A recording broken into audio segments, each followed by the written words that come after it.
Well, hello everyone, welcome. This is Lion Weight and I am Mike Lowe, and we are looking at a screen here that we're going to be talking a lot about on this week's show of what would happen if the Lions were presented this worst case draft scenario.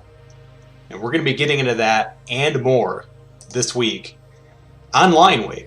So again, thanks for tuning in, everybody. I appreciate it. Appreciate the kind words. And I'm really excited to talk about the Lions here because there is a lot to talk about this week with the start of free agency.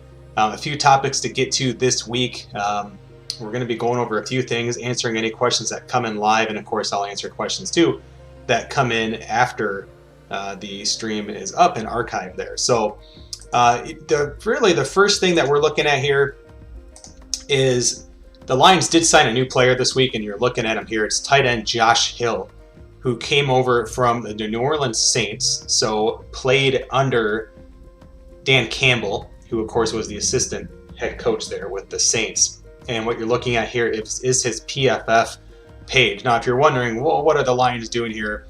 We have TJ Hockenson. Why would they spend money on another tight end? Well, this is kind of the player that is going to be replacing Jesse James, who was cut. The Lions had a handful of cuts here the last really couple weeks, I guess.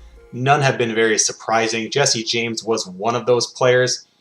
Jesse James is a good tight end. He just didn't really have a role in Matt Patricia's team here the last few years. And so Josh Hill comes in, and you'd think, having worked with Dan Campbell, he's going to have a role. And I think specifically what you're looking at on the left-hand side of the screen there is a run blocking grade of 72.3 on the PFF scale, which is really, really strong.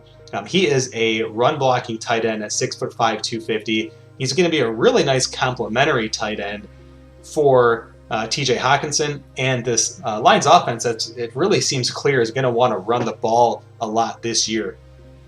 You can see again, his receiving grade not great, but his blocking grade really is what tells the whole story here about Josh Hill. And it brings his overall grade to a very respectable 62.3. But when you look at him as just kind of being a role player, come in, block, catch some passes on play action pass, he is a guy that's going to work not just well with TJ Hockenson, but Jared Goff and the play action pass game. And so this signing, it's small, it's subtle. It's not going to be leading Sports Center or anything like that, but it is a really, really, in my opinion, smart signing by the Lions to bring a guy in like this to give us depth. Of course, they still have Hunter Bryant, who I like a lot, but Hunter Bryant's probably more of a receiver / receiving tight end versus Josh Hill, who is kind of your prototypical kind of throwback tight end. Just big dude who can move guys around. Just to kind of show you the difference here with Hunter Bryant. 6'2", 239, so a much smaller player, and again, more of a receiver. So when you look at the kind of the tight end room here, I guess, with the Lions, you got three guys who are good, and they can all play off of each other. Of course, Hockenson being kind of the, literal Pro Bowl tight end already. And you got Hunter Bryant who can come in and catch some passes, and you're going to have Josh Hill who will be able to come in and do the run blocking. So I really like these guys. I actually kind of hope these are the three tight ends that the team rolls with this year. And we'll have to see. Of course, they have some other guys on the roster, but and of course, a lot more to come still with the free agency happening this week, and then, of course, the draft coming up. So I wanted to at least touch on that, again, with Josh Hill being the newest Lion here. Figured we could spend a moment and just introduce you to him. But yeah, it looks to be a really, really good player. So I want to transition into the second topic here, which is free agency. Free agency starts this week. I think it's technically the 17th, which would be Wednesday? Yeah. But I believe teams can start negotiating / even accepting deals tomorrow, Monday. I forget the exact details. There's something going on with the 15th, though. But basically this week, over the next 48 to 72 hours, we're going to have names kind of flying off the board. And so I wanted to kind of go through and just look at what we might be seeing with the Lions. Now, I already went through on a previous episode and showed you kind of what my game plan would be, but I don't work for the Lions. I am certainly not in their front office staff, and I don't have any say over what the Lions are going to be doing here. So this activity here, it's a little bit more about what we would do if we were the Lions who are currently on the staff, obviously. What do we think they're going to do here? And as you can see on the bottom, it says, are we noticing a pattern yet? And I think it's kind of an obvious, like, well, yeah, we kind of are, right? If you look at who the Lions have signed so far, there's been a couple names. And we talked about Tyrell Williams last week, so I'm not going to go into in super big detail on this. But if you remember last week, we talked about how he had played previously with the Chargers, right? So there's a connection there with the offensive coordinator, Anthony Lynn, who was recently hired, of course, by our Detroit Lions. And so familiarity, right? And this isn't a huge surprise. This is something that Dan Campbell's staff has been very open about, saying they want to bring in guys that they know. Now, again, first off, this isn't a brand new idea. It's certainly not a brand new idea to Lions fans, because we've seen this with Rod Marinelli, right? Bringing in a whole bunch of old Buccaneer players, and we of course have seen this most recently with Matt Patricia and Bob Quinn bringing in a bunch of they call this Patriots West, right? So bringing in a bunch of players. So this is a pretty normal thing, and I think there's some pros and cons to it, because we can bring in a guy like Tyrell Williams, who has worked with staff before. They know what they're kind of getting, not just as a player, because of course that can change a lot, but most importantly with things like personality. And Josh Hill's the same kind of thing. And so I guess the assumption we can make is that these players have good working relationships with the coaching staff, be it the head coach, assistant head coach, coordinators, that sort of thing. People are at least able to kind of vouch for these guys and say, yeah, these guys aren't going to be a problem.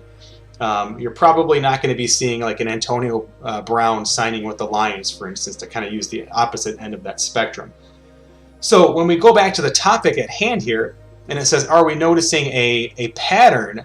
Yeah, right. I think we are noticing a pattern in that they're signing guys that they're familiar with. And it's probably not going to just be a one-to-one match. We could even see somebody like Romeo Okwara staying with the Lions and that sort of thing. But if we've seen any sort of pattern, A, the pattern part, but B, we were told this by Dan Campbell and various personnel on his staff that this is the approach they'd want to take. So what does that mean? What might we see this week? I have a few names for you. And a lot of these names, these are not going to be like all original ideas by Mike Lowe or anything like this. I've seen these names float around by some other people, but I wanted to talk about them because there's a reason people are talking about these being legitimate options, right? Now, the first one is a pretty obvious one. He's actually one of the best free agents available. And it's safety John Johnson III. And so if we scroll down here, we will eventually see him. Now, of course, he played at the Rams last year, and he has been a really, really excellent player the past few years here. You can see his PFF scores here over the last 3 years. I mean, these numbers are outstanding. 53 is like just tick below average, kind of. You want to kind of see guys maybe clearing that 60 at least. So maybe a bit of a down year in 2019, but sandwiched by two, I mean, excellent years for a player who's still really young. Just turned 26 years old.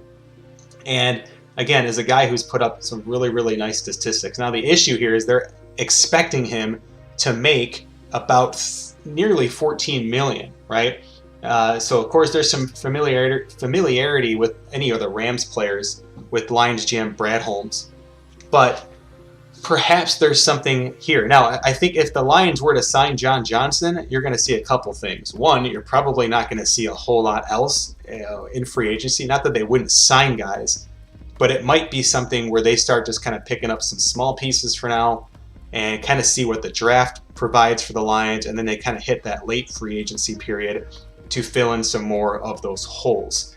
But John Johnson, as I've heard on other podcasts and just other people I've just talked to who are Lions fans, saying, well, this could be a move for the future. Sure, is John Johnson going to turn us into a playoff caliber team this year by himself? No, probably not. But at 26, he's probably going to be signing a 4, probably even a 5-year deal, and he's going to be around. And if this team does turn around in the time window that Brad Holmes and company wants, he would be here for it. So it does make a lot of sense for a guy like John Johnson. It is a position of need. Truthfully, I would kind of still rather them see, and I talked about this on maybe 2 episodes ago, I would rather see them sign kind of a more traditional strong safety and instead let Tracy Walker move back to free safety, because I just think Tracy Walker is a much better free safety. The statistics support that, and his performance has suffered playing strong safety. Now, you could also say it suffered because it was Patricia's defense, and I absolutely will hear you on that. So it's hard to actually say, but regardless, I don't think it would be a problem signing a guy who could come in and be a safety on day one for the Lions here in 2021 and just right away, overnight, make the defense better. And so continuing with the defensive backfield, I think there's another guy. And let's go take a look at who this would be. Most of the players, I think if not all, I'm going to show you are defensive players.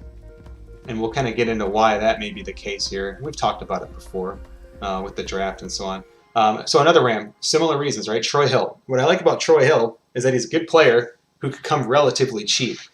You can see there in his write-up, it says a player who has earned impressive PFF grades dating back to his college years. Hill displayed versatility by moving inside to cover the slot after playing primarily on the outside. So this guy can cover, right? He can play just about anywhere you want him to play.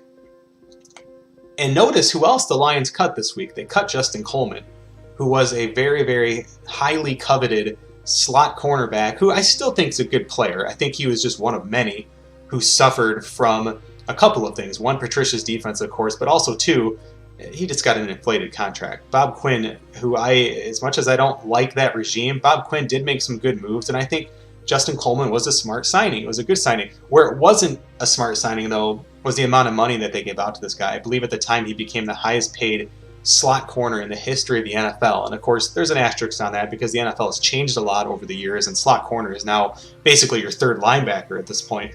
So it is now a starter in the league, but still a lot of money there, especially to see him cut just a couple of years later. But the long and short of it is that Troy Hill would be a much cheaper option to come in and take over that role. And what's beautiful about this role is it allows guys like Oruwariye and even Jeff Okudah to really just take their time and find their place a little bit with this new defense and with this new team, and just getting more familiarity with the NFL, especially for Jeff Okudah. And Troy Hill can buy them a little time, even if it's a few weeks, half the season, an entire season, whatever it may be. Troy Hill can play cornerback 1, 2, or 3 for this team as it currently stands, just as Jeff Okudah could probably play cornerback 1, 2, or 3, and then Oruwariye just kind of falls into place there, or insert cornerback Lions take in the second or third round, or whoever. But I think Troy Hill makes a lot of sense for this team. Again, just to kind of give them a little bit more depth there in the defensive backfield. So let's stay kind of not necessarily in the defensive backfield, but let's take a look at a linebacker that I've seen some others. I think even PFF themselves have mentioned this guy being connected as a fit for the Lions. But Denzel Perryman, former Charger. So again, we talked about Anthony Lynn and his familiarity with Tyrell Williams. Although he didn't coach the defense with the Chargers, he was the coach for a while. And so he has familiarity. And of course, even being the coordinator for a team, you're of course still knowing the players, right? It'd be like if you're at your work and you have different departments. It's not like you're completely naive to who the other people are in your department. So another guy that can be vouched for, Denzel Perryman. Again, I doubt it would be a 2-year deal to come to the Lions, but maybe it'd probably be a 3-year deal. But again, that last year would probably be he's cut or something like that. He'd be 30, 31 at that point. But again, a nice, certainly a big need, as you can see, but it's a guy who can perform. I know there's a lot of talk about Dan Campbell and those guys really liking Jarrad Davis, and we still don't know what's going on with Jahlani Tavai. And those things are fine too, right? Hey, maybe if Jarrad Davis wants to come back and stick around and we can find a role, but in the interim, what's the problem with getting Denzel Perryman? Of course, huge asterisk is, well, money is the huge problem, but this guy's not going to cost a fortune. He's another one of those guys who is going to probably be a little underpaid for a starter. And so he could come in and still play. You can see it here, the proof's in the pudding here, over 300 snaps, an exceptional 83.3 season grade.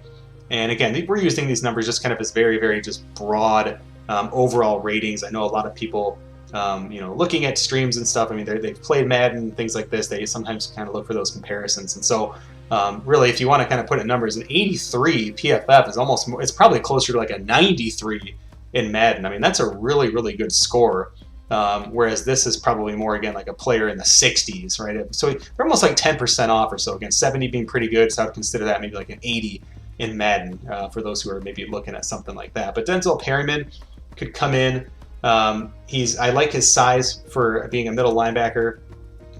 He can play a couple different positions, and again, be a pretty good run stuffer, as it says down here, and probably come off the field and let a guy like one of the corners we just talked about come in and maybe take that role on third down or second and long, that sort of thing. So Denzel Perryman, would not be surprised if we heard his name called, I should say his name announced as a signing with the Lions this week. So check for that and see if we have a match with Perryman there. A couple other guys, and they're both on the defensive line. And again, you're going to notice a pattern. There's a reason why I'm sticking to this pattern. Again, this is not my free agent picks. This is a collection of picks that I can see happening this week, for better or worse. I've heard even some people talking about, what about bringing Ndamukong Suh back? And that's a hell of a good deal for Ndamukong Suh. But right below him is the guy that I would probably see the Lions grabbing instead, and that's Sheldon Rankins. This guy can provide pass rush up the middle. Of course, so can Ndamukong Suh. And just while we have him here, you can kind of look at the scores, right? You're going to be getting a very, very similar player to Ndamukong Suh, who is far younger, because really, what are the Lions going to do with the 34-year-old, who, by the way, we know, we've experienced it firsthand, has a bit of just issues with his, I guess, personality, or just kind of getting along, fitting in, that sort of thing. We've seen it with our own two eyes. I mean, he's been a bit volatile in those regards, and that is something, again, that Campbell's staff has said they don't want to do. I cannot see a first-time head coach wanting to bring in Ndamukong Suh.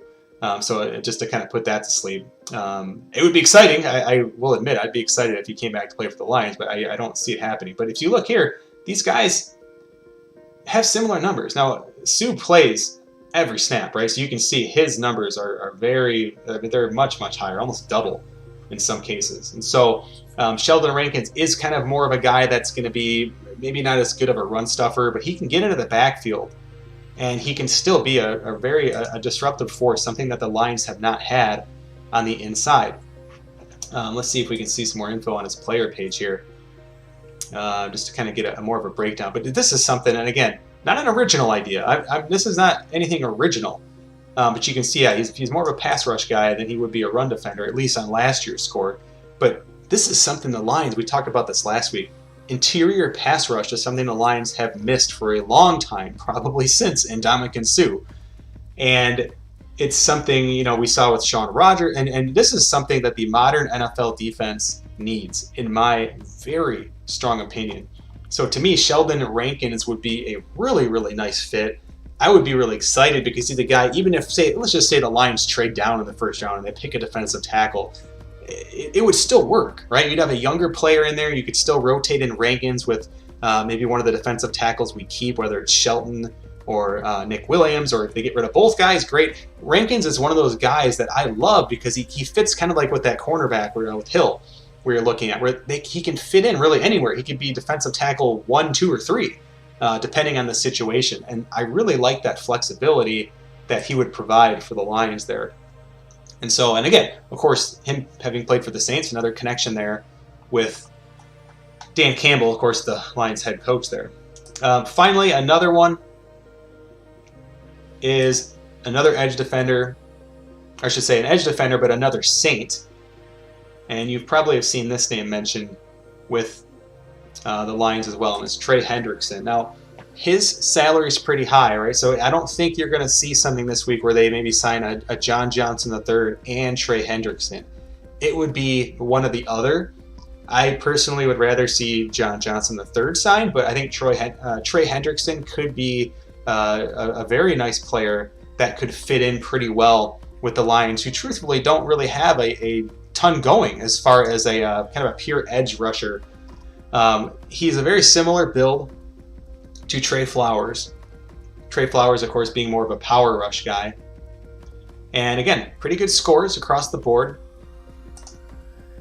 And if we pull up his player profile, because you got to remember, Romeo Okwara, gone, right? Julian Okwara, I'm still really excited about, and that's kind of one of the reasons why I would prefer to the Lions to get safety and probably plug some other holes as opposed to getting a Trey Hendrickson, because we might already have a Trey Hendrickson on this team who's a hell of a lot cheaper and even younger. Of course, in Julian Okwara, big asterisks with Julian Okwara, there's a couple of them. One, he just hasn't proven anything yet. And number two, he is very injury prone.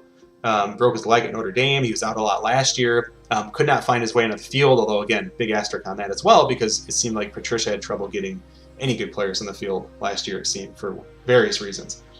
So, again, pass rusher extraordinaire. You're not going to see as high of a run defense. So he is your kind of traditional pass rushing edge, defensive end edge rusher, which this team needs as well, right? We saw it with Okwara. It certainly helped.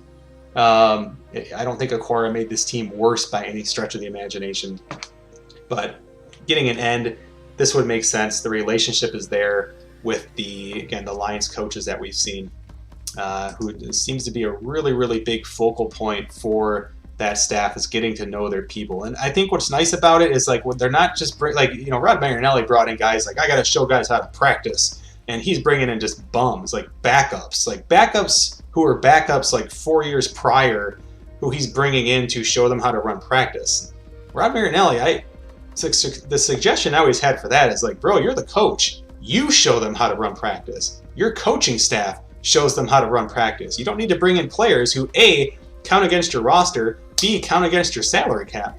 Like, that's me at that point, and maybe I should have known way before that. That was definitely the point where I'm like, this guy's a joke. Like, he doesn't know how to even run a damn practice. So I like that. I can appreciate you wanting to bring guys in, but you don't bring them in to run your practices per se, right? And so I think the guys they're looking at, these guys that would be familiar names, Hendrickson or Johnson III, they're good players first and foremost. They're going to take up spots on the roster, and they're going to take up valuable cap space. They cannot just be here to like pass out Gatorade and show guys how to like run up a hill or whatever the hell they're doing. So that's something I think is worth reiterating a little bit there, that I have faith in this Lions front office, and I'm really excited, also a little hesitant to see what they're going to do this week, because I hope it's not going to be a rinse and repeat of what we've seen in the past.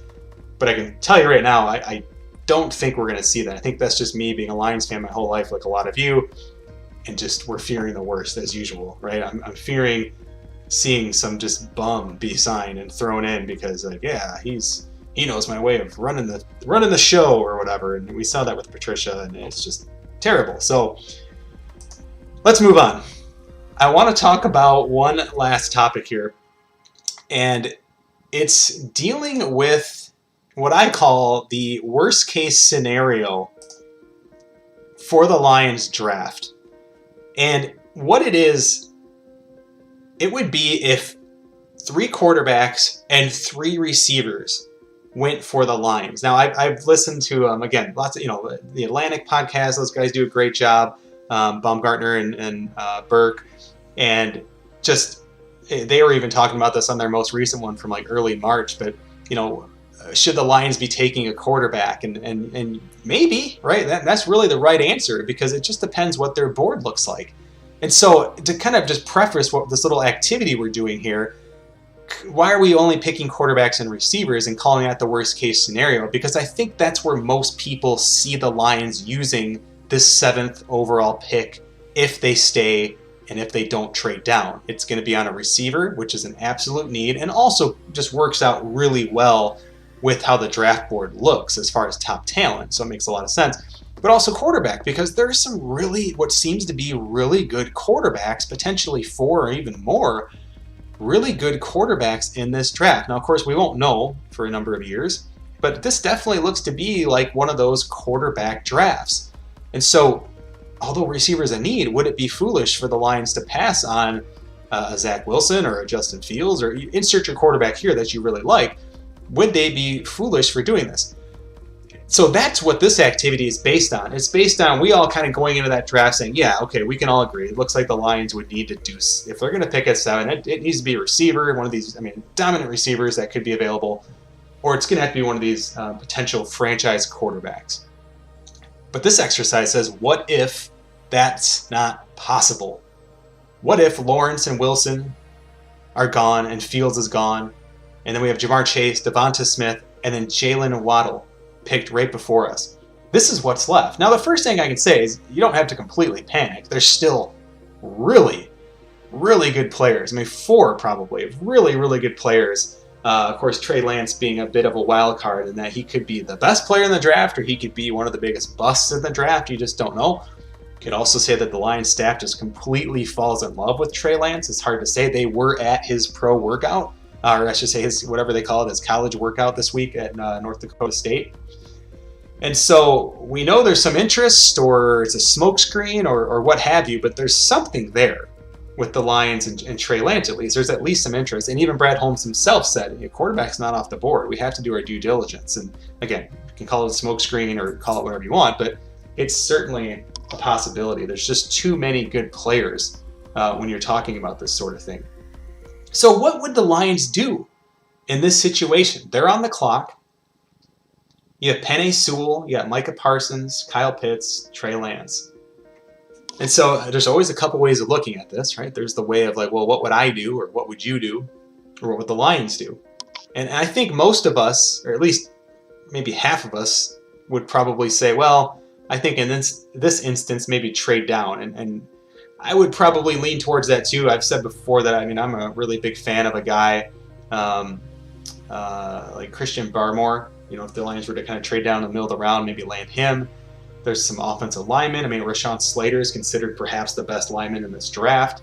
So there's still talent to be had, whether they stayed at 7 or traded down. But this would be a weird scenario. Truthfully, if this were me, I can tell you I wouldn't pick Micah Parsons. I've talked about that before. I think he's a phenomenal player, but I worry about the personality issues. I also worry about that the Lions are going to really, really take that to heart. Also, it's just too early for me to take an off-ball linebacker. And again, not a hot take or anything. A lot of people have said that. They are saying it for a reason. They're right. It is just too high to take a guy who only plays, he doesn't play every single down. Again, when you're looking at the snap totals for a guy like Ndamukong Suh and things like this, you need to get a dominant player who's on the field every play, not 400 plays, not 300 plays, a guy who's 800 to 1,000 plays or whatever. You need a guy on the field, right? So Micah Parsons just isn't that guy, and therefore a good player, but just not worth the 7th overall pick. But to me, I'm giving consideration to Kyle Pitts, and I know some people are probably freaking out because he's got tight end next to his name, but again, if you've been following this at all, you know that he's not really a tight end, right? He's more of a build like Calvin Johnson. He's a big receiver. He's actually bigger than Calvin Johnson. I think Calvin Johnson was around the same weight, but 6'5". And so, right here, he'd be a first rounder even if you consider him solely as a receiver. How many pass tight ends can we say that about? So people, of course, would freak out. I think it worries me. I'm not worried about this part, all right, the tight end part. What I'm worried about here is, yes, there's a nice progression, and he had a nice 2019, but what if he had sat out 2020? Or what if the 2020 season didn't happen because of COVID entirely, right? It was completely canceled. And he would just be a tight end that would fall and probably be picked up in the middle rounds. He's got really good size. He would certainly be drafted. But I just, is this kind of a fluky year? It's one of the reasons why I'm a little bit hesitant on a guy like Zach Wilson of BYU. Just a bit of and it's not a one-hit wonder. He had good years. He's been consistently good. The guy should be drafted. He should be in the NFL. But this suddenly shoots him up into that potential number 2 overall pick. And that's where I'm a little bit like, I don't know. That's, again, good player. I don't think he's going to be a complete bum or anything. But that's a lot of draft capital for a guy that you're just not positive about, right? So again, I see a very, very similar thing with Kyle Pitts. I'm not scared of the tight end part. I'm scared of I think he'll be good, but like, what if he's just an Anquan Boldin kind of guy? Good player. I mean, Anquan Boldin, phenomenal player, and I guess you'd be okay with that. But is that too early to pick a guy who's not going to be very, very fast? I think that even down here it says something about that. Not going to be known, or is that speed isn't out of this world. There are faster tight ends in the league. So as a receiver, he'd be slower than some tight ends. His NFL comparison, Darren Waller, again, not bad player, but number 7 overall, Darren Waller? I don't know. It's a lot. So again, trading down would make the most sense to me. Could also go with kind of the sure thing and a tackle of Penei Sewell. That right side of the line, as we've seen before, is a bit... there's a lot of unknowns, I guess, with the right side, but there's also a lot of money tied up in that particular side of the offensive line. So it's hard to exactly know. But this, to me, would present, like, I would be really nervous if I was a Lions fan and I saw this happen. And it's possible. A lot of these picks are possible. Even Justin Fields to Atlanta is possible. Guys, he's from Atlanta, right? So, that is certainly a positive. I think he's from, I know he was committed to Georgia originally, but I could have sworn he was on that QB1 show. I think he is from Georgia. But anyway, so there's a connection there with Justin Fields, so that's not completely unbelievable. I think the hardest pick to believe is probably Devonta Smith, but who knows? I know a lot of people are looking, saying, wait, we need to get Penei Sewell. But what if the Bengals sign a tackle in free agency, and suddenly they want to grab one of the receivers, and then the Eagles grab the other one or whatever? This could happen. It absolutely could happen. And I guess, you could just say, well, then the Lions just take Penei Sewell. He's the 4th ranked player. He's considered one of the best linemen to come out in a long time. You can see, for me to have now, of course, I don't call that a fluke year, because this last year here is still really, really productive. It was only 7 games, but this guy has consistently been an excellent player for 2 years. PFF has him as a top 5 pick. So again, pretty easy to say, well, just pick him. We can figure it out. You can move him to right tackle for now, or, Decker's not going to be here forever. But it would definitely, it would not hurt the Lions to pick up a Penei Sewell. But I think what's interesting is we can talk these scenarios to death, but I think the key is just looking at it and seeing it here and saying, gosh, what could the Lions do here? What would they do? What if this literally happens? And again, the Lions aren't going to go into this and have this huge surprise. They're going to have a draft board and they're going to be fine. But, as a fan, you might be going, okay, well, we'll get Smith or Waddle. And then, bam, Smith and Waddle go back to back right before we pick. What are you going to do? You're going to, make a trade? According to this, there's some teams who want to trade up. The Broncos would make a lot of sense, right? If you were to get their 2nd round pick and we give them 7, let's even ask for their 3rd. What the heck? Let's just see if they take it. They probably will. So, of course, I don't think that trade's getting done in real life, but it might if Fields, Wilson, and Lawrence are all gone. It might, right? So let's just say we did this. Now they're going to, of course, they took Farley. Wow. So that's crazy. See, I thought for sure that they would have traded up and taken Trey Lance. This is crazy. Could you imagine if this happened? So they take a corner.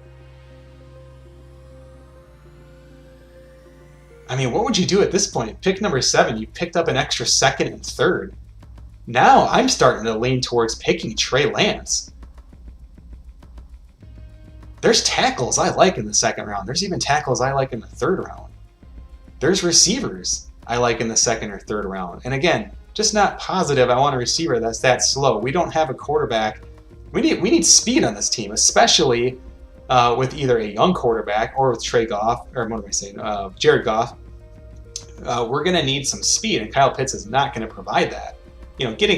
If Kyle Pitts was like a project player that maybe you grabbed later on and just kind of saw, sure, but he's obviously not. He's going to be probably a top 10 pick.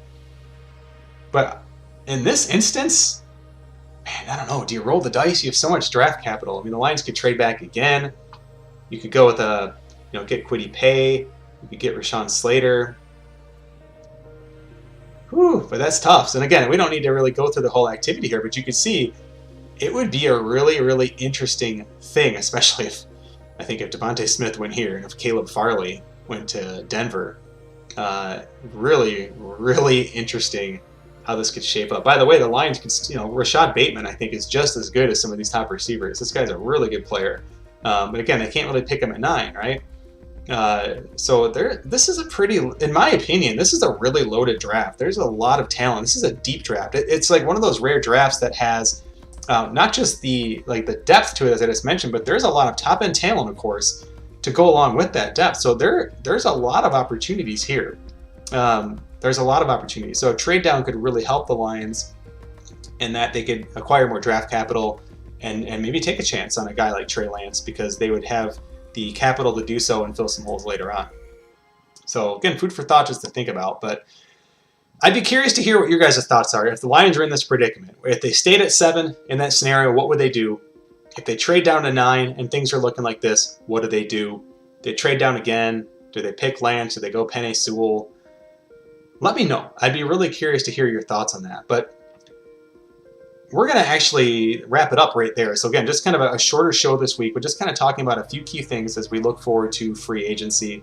And of course, we'll always be talking about the draft all the way up to and through the draft. So I've already taken time off work for the draft just to make sure I'm around to watch it, and probably even do some live streaming during the draft or whatever. So guys, make sure you subscribe to the channel. So we're going to be talking Lions this whole off season. Give it a like if this video helped you, if you found it interesting. And again, leave a comment. I'd love to hear from you. Let me know what's going on. You can also find me on Twitter at MikeLowe47. But that's going to do it for this week for Lion Wait. I appreciate you guys watching it, and I will see you next week.